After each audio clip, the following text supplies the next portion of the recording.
Kaugnay pa rin ang panuntunan para ipatas ang magiging pangangampanya ng mga kandidato. Makakapanayam natin live si Director James Jimenez ng Education and Information Department ng COMELEC.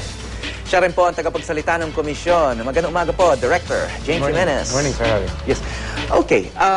Maraming lumalabas ngayon na ads para ng mga kandidato, no? Para sa inyo ba? Campaign ads na yon? Actually, alam natin, no, na premature campaigning yan.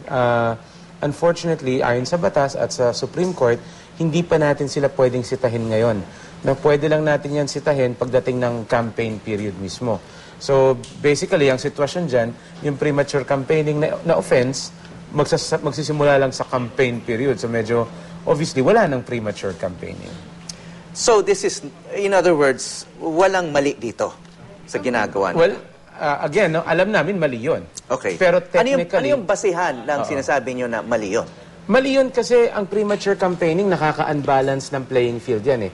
Lumalamang dyan yung mga maraming pera at yung maraming kakayanan na maglabas ng mga ads. Kaya nga tayo may premature campaigning na offense para lahat ng kandidato sabay-sabay magsisimula ng kampanya, patas-patas sila.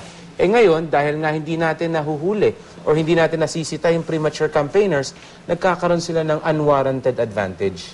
Kaya mali yun. Pero technically speaking, hindi natin sila maparusahan. Okay. Itong kampanya tungkol sa EPAL, no? This has been going on for months. Pati kayo, naging vocal kayo tungkol dito. So itong mga lumalabas sa television, is this a form of EPAL sa palagay ninyo? Well, nag-evolve kasi yung definition ng EPAL eh. Nung una, yung EPAL is just taking credit for government work eh. Okay. No? Pero over the course of the months that followed, dahil nga buhay naman ng internet, yung EPAL naging parang synonymous na yan to premature campaigning. So in that context, yes, kaepalan ito. So, kung wala pang malinaw na konsepto ng premature campaigning, bakit pa tayo may campaign period? Yun nga ang parang anomalous na sitwasyon dyan, ano?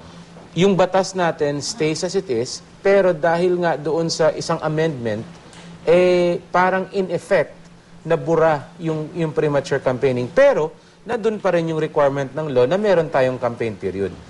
It's also necessary kasi siyempre, yung mga ibang kandidato na talagang wala namang kakaya ng mag-campaign na maaga, dun lang sila pwedeng lumabas.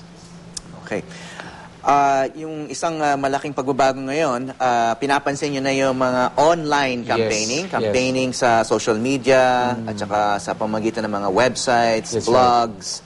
Ano yung mga basic guidelines nyo dyan or restrictions? Ang pinaka-importante dito, number one, kapag naglabas ka ng ads sa online, sa websites, no, you will need to report that. I-report mo magkano yung ginastos mo. Yung website administrator dapat i-report niya. So parang basically, yung website, no, or yung internet, parang ginagawa nating print space din. Yung trato natin sa print, kung saan kapag nagpalabas ka ng ad, meron kang report sa COMELEC or sa TV, ganun din sa internet. Other than that, maingat naming itinatabi, yung tinatawag nating personal opinion.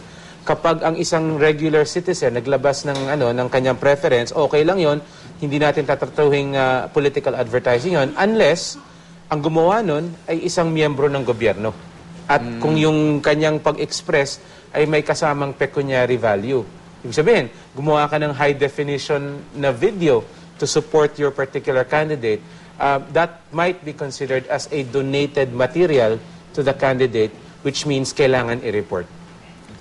Okay.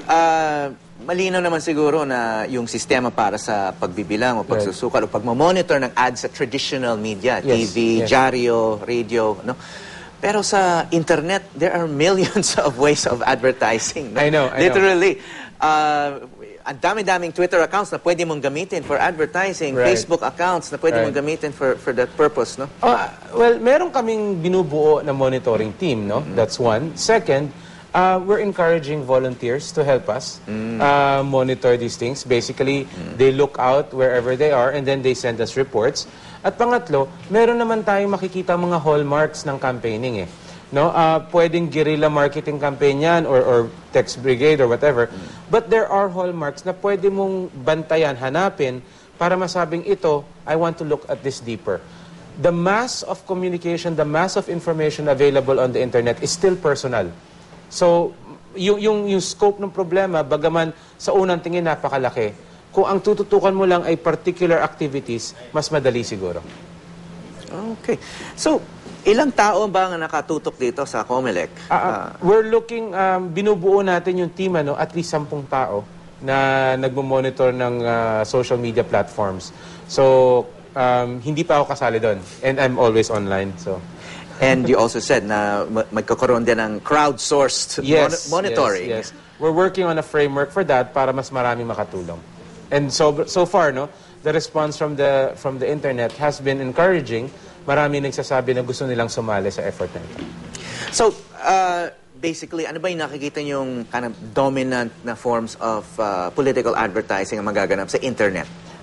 For the most part, nakikita natin, they will be taking out ads in online newspapers, for instance. Those are the biggest. And then they will also probably take out ads doon sa mga individual blogs. Right. So we've identified yung mga sizes na allowable for them. We're also looking at the possibility of viral campaigning and yun na nga yung guerrilla marketing. And as I said, there are hallmarks for that. Pwede nating hanapin yung mga seniors na yon, and then we will talk to them and tell them to report how much they spend. Okay. Maraming salamat. COMELEC Director James Jimenez.